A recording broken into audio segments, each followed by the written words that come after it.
श्री शिवाय नमस्तु। महाराज दुनिया के लोग नहीं समझते कि शंकर पर जल चढ़ाने का क्या लाभ है। शिव महापुराण कहती है, अगर एक दिन शिव महापुराण की कथा कहती है, मंगलवार को अगर शिव जी के मंदिर में, शंकर के मंदिर में जाकर एक लोटा पानी चढ़ाया जाता है तो हमारे कार्य में उन्नति होती है। कोई व्यापार नहीं चलता हो, दिक्कत आ रही हो तो हनुमान जी के दूसरे नंबर का भाई गतिमान का स्मरण करो। हनुमान जी के उल्टे पांव का सिंदूर लाकर गतिमान का नाम लेकर स्वस्तिक बना दिया जाए व्यापार वाली जगह पर, तो व्यापार अच्छा चलने लगता है महाराज। कोई व्यक्ति पैसा खा गया, नहीं दे रहा, बहुत परेशान हो गए, मांग मांग कर दे गए, नहीं दे रहा, हाथ जोड़ लिया, पांव जोड़ लिया, सब कुछ कर लिया, नहीं दे रहा, तो हनुमान जी के तीसरे नंबर का भाई रतिमान, रतिमान, गतिमान रतिमान, रतिमान का नाम लीजिए।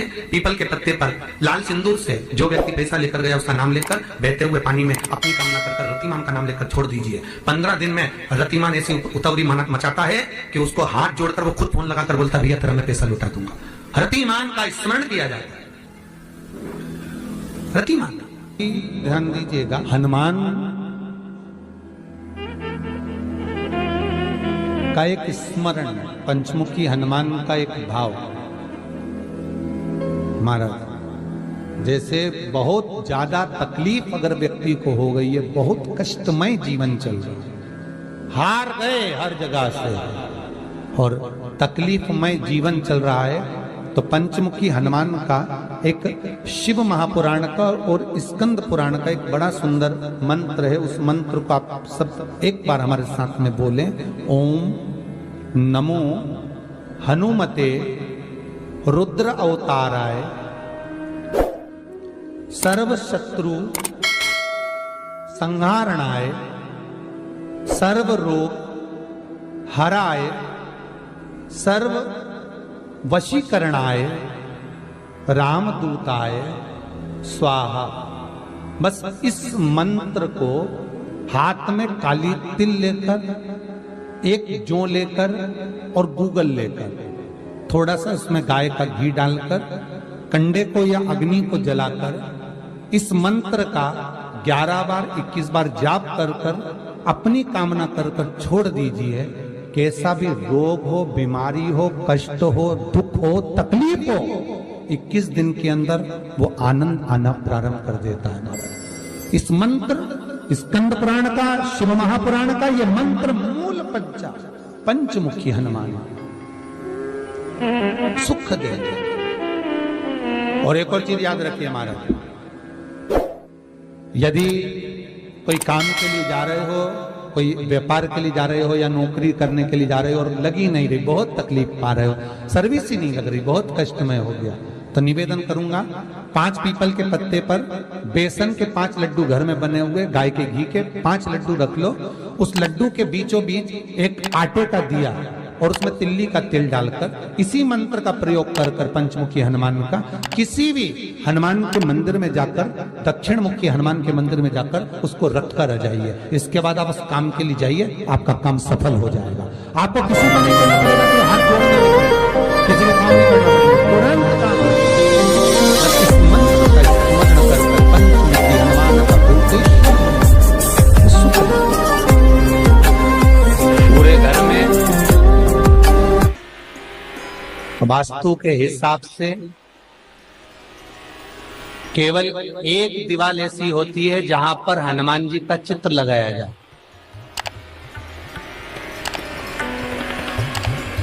चाहे तुम पर्वत उठाने वाला चित्र लगाओ हनुमान जी का, चाहे बैठे हुए लगाओ, चाहे रामायण पढ़ने वाला लगाओ, चाहे लंका दहन करने वाला लगाओ, चाहे राम नाम जपने वाला लगाओ, चाहे लक्ष्मण को संजीवनी देने वाला लगाओ, चाहे मौन मुद्रा में लगा दो, चाहे स्तुति में लगा दो, चाहे भजन में लगा दो। हनुमान जी का कोई भी चित्र लगता है तो ना पूरब में लगेगा, ना पश्चिम में लगेगा, ना दक्षिण में लगेगा। हनुमान जी का अगर चित्र लगता है तो उत्तर की दीवार में दक्षिण को देखते हुए लगता है, केवल एक ही स्थान।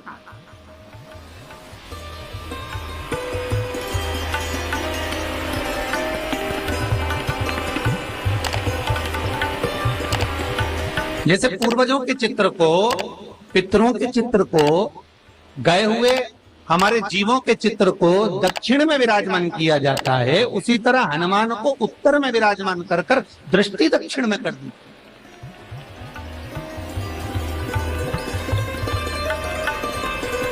घर में हनुमान जी के जितने फोटो होते हैं उसको केवल दक्षिण दिशा में लगा, वो उत्तर दिशा में लगा बिठाते थे, और दक्षिण की ओर उनकी दृष्टि होना चाहिए, दक्षिण की ओर उनका मुख होना चाहिए। क्यों? महाराज, अगर व्यक्ति के जीवन में कोई बीमारी आने वाली है, व्यक्ति के जीवन में कोई रोग आने वाला है, व्यक्ति के जीवन में अगर कोई कष्ट आने वाला है, व्यक्ति के जीवन में अगर कोई परेशानी आने वाली है, व्यक्ति के जीवन में कोई एक्सीडेंट का योग भी बनने वाला है, तो शास्त्र कहता है वो दिशा दक्षिण से ही बनता है।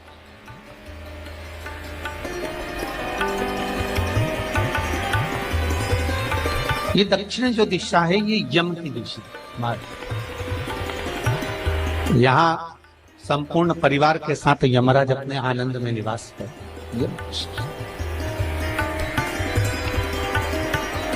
और जब हमारे घर में, हम ये नहीं कह रहे कि आप हनुमान जी का फोटो लगाओ, हम ये भी नहीं कह रहे, आपके घर में हो और आपने अगर विराजमान कर रखा है किसी दिशा में, तो हमारा तो निवेदन रहेगा, अभी तक आपने अगर जैसा रखा, पर एक बार दिशा बदल कर देखना कि रोग, बीमारी, कष्ट, दुख, तकलीफ में आपको लाभ मिला कि ना।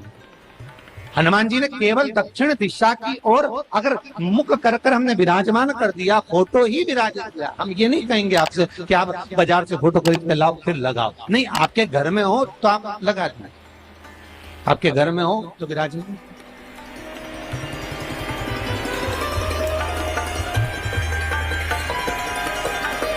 अच्छा, कितनी विपरीतता है वो भी आप जरा जानिए महाराज, कि शंकर भगवान के ऊपर जो जल चढ़ाया जाता है उसकी जलाधार महाराज, भगवान शिव का जो जल जा रहा है और हनुमान जी को उत्तर में विराजमान कर मुख दक्षिण की ओर कर। क्यों? प्रबल दिशाओं में उत्तर और दक्षिण महाराज, ये जो दो दिशाएं, इनको साधने के लिए कोई देवता आगे नहीं। अगर इन दिशाओं को कोई साधने वाला है तो केवल एक देवाधिदेव महादेव ही हो सकता। काल का हरण करने वाला वो महाकाल ही हो सकता।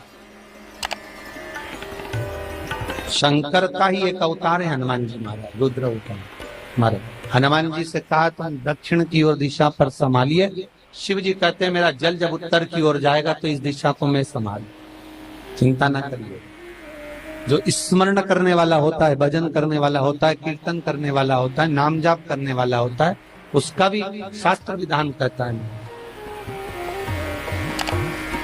उसका भी व्याख्यान वर्णन करता है कि जैसे एक दिशा के रूप में हनुमान जी महाराज को विराजमान कर दक्षिण की दिशा पर हम विजय, अर्थात रोग पर, बीमारी पर, कष्ट पर, तकलीफ पर हम विजय प्राप्त कर सकते। ऐसा नहीं कि ऐसा कोई रोग नहीं जिसकी दवा नहीं है, पर जब तक भगवान की कृपा नहीं होगी तब तक कोई औषधि मिल सकती नहीं, कुछ प्राप्त नहीं हो सकता। जब भगवान करुणा करते हैं तो आप रूप कुछ ना कुछ सुख की अनुभूति हो जाती है, अपने आप सुख का भान हो जाता है। तो जैसे दक्षिण का जो स्वामी तत्व है, दक्षिण पर जो दृष्टि देने वाले श्री हनुमान जी महाराज है, इसलिए हनुमान जी को उत्तर की दीवार पर विराजमान कर उनका मुख दक्षिण की ओर रखा जाता है। वास्तु शास्त्र के हिसाब से, वास्तु नियमों के हिसाब से सारे फोटो कहीं पर भी लगा सकते हो, पर हनुमान जी का अगर फोटो तुम्हारे घर में है, हनुमान जी अगर तुम्हारे घर में विराजमान है, हनुमान जी का चित्र तुम्हारे घर में विराजमान है, तो उसका दक्षिण का होगा। और रोग, बीमारी, तकलीफ, कष्ट, ये सब कई लोग याद करते हो कि हनुमान जी महाराज शंकर भगवान का एक अंश स्वरूप है, एक अंश। पूरी शिव महापुराण की कथा को उठाकर देखिए, स्कंद पुराण को, मत्स्य पुराण को, कूर्म पुराण को उठाकर देखिए। एक बाणासुर का चरित्र और एक श्री हनुमान जी महाराज का चरित्र बहुत सुंदर। शिव का एक अंश माता अंजना के तप साधना से शिव की प्रागट्यता और शंकर भगवान की प्रागट्यता से शंकर का स्वरूप प्रकट हो। इसीलिए तो कहते हैं शंकर सुमन केसरी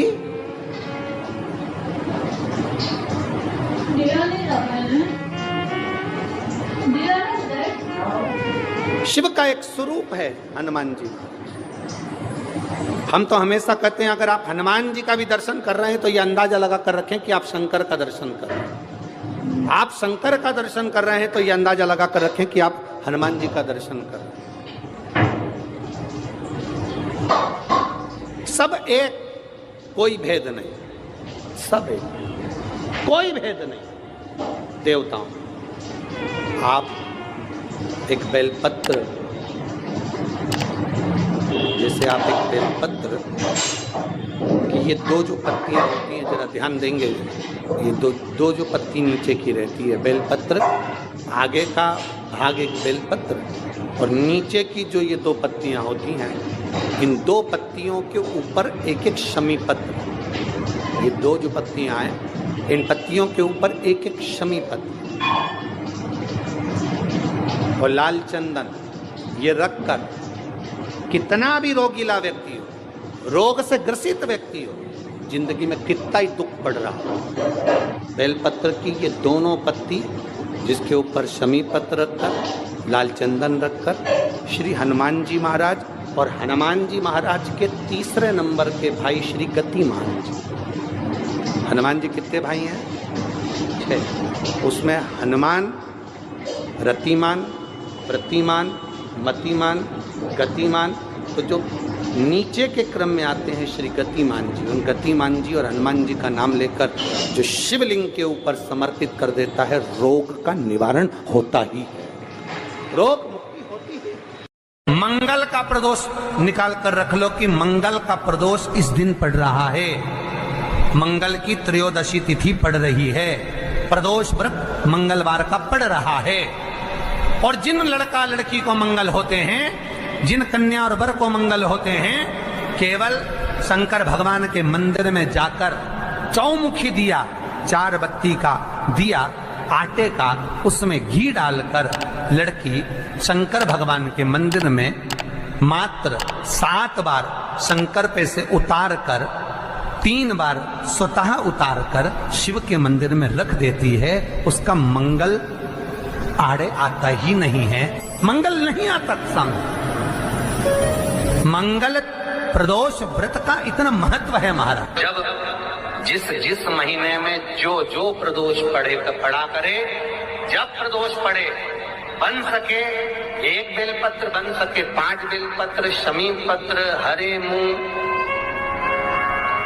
हरा मूंग, बेलपत्र, एक कलश के अंदर थोड़ा सा पानी लेकर 1 बेलपत्र, हरा मूंग, शमी पत्र डालकर और उसमें थोड़ा सा गुड़ डालकर भगवान शिव का स्मरण कर कर प्रदोष काल में, मान लो कोई काम आपका बहुत जरूरी है, बहुत दिनों से आप थक गए हैं, नहीं हो रहा, कर्जा बढ़ रहा है, धन नहीं आ रहा, व्यापार नहीं चढ़ रहा, या कोई समस्या बहुत प्रबल है, कोई एग्जाम में बैठ रहे हो, नहीं हो रहा, परीक्षा भी दे दी है, रिजल्ट आने ही वाला है, तो भी प्रदोष काल में, प्रदोष के समय वो जल, मूंग, शमी पत्र और बेलपत्र और गुड़ का शंकर के शिवलिंग को समर्पित करना प्रारंभ कर दो।